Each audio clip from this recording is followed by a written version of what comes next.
Hi everyone, you're very welcome to this week's bedtime story from Thurles Library. My name is Rachel and this week I have a lovely story for you called The Jelly That Wouldn't Wobble, and it's by Angela Mitchell and Sarah Horne and is published by Maverick Publishing. Now, Princess Lolly wriggled with excitement. It was her 89th birthday party. "Where's my special jelly?" she asked. "Here, Your Highness," replied the guard, as the cook and his assistant carried her special jelly. Everyone gasped with delight. It was glorious! Princess Lolly squealed with excitement, prodded the jelly, and then looked puzzled. She prodded the jelly again. "This jelly doesn't wobble!" exclaimed Princess Lolly in horror. The cook prodded the jelly too. "Doesn't wobble? Doesn't wobble?" flustered the cook. "Of course it wobbles, Your Highness. It's jelly." "I say this jelly doesn't wobble," sobbed the princess. She prodded the jelly again and again. It still didn't wobble. "I want my jelly to wobble. Make it wobble. Why won't my jelly wobble?" Everyone looked at the jelly in wonder. "I don't want to be eaten," growled the jelly. "Not be eaten?" boomed the princess. "Melt it, Your Highness, no," begged the cook. "Think of the mess, Your Highness," said the guard. Princess Lolly pondered for a moment. 1,001 chocolate souvenirs for everyone who can make this jelly wobble," announced the princess. "I'll prod it with my walking stick," said the oldest guest. That didn't work. "Rock the table," shouted the twin guests. That didn't work. "Scare it," the royal window cleaner hollered and pulled some horrible faces. But that didn't work either. The jelly still wouldn't wobble.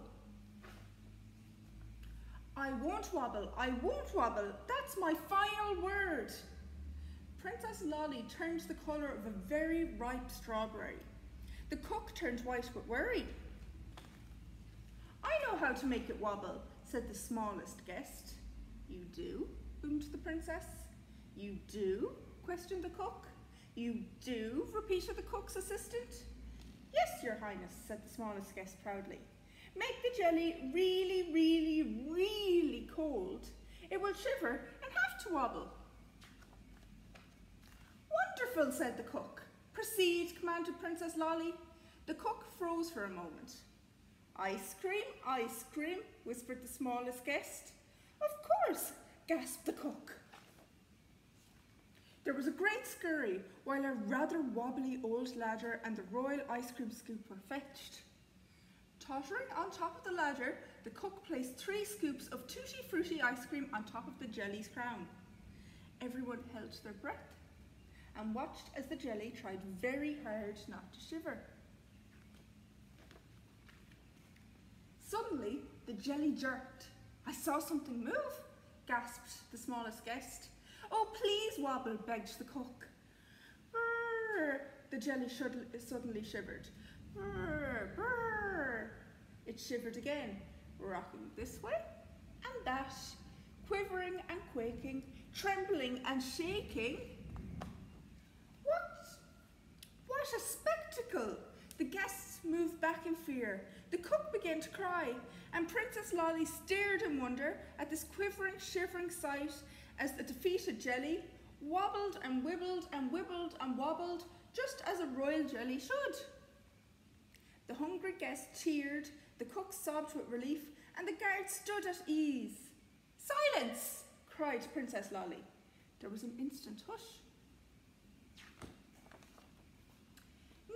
"We can eat the jelly," she proclaimed.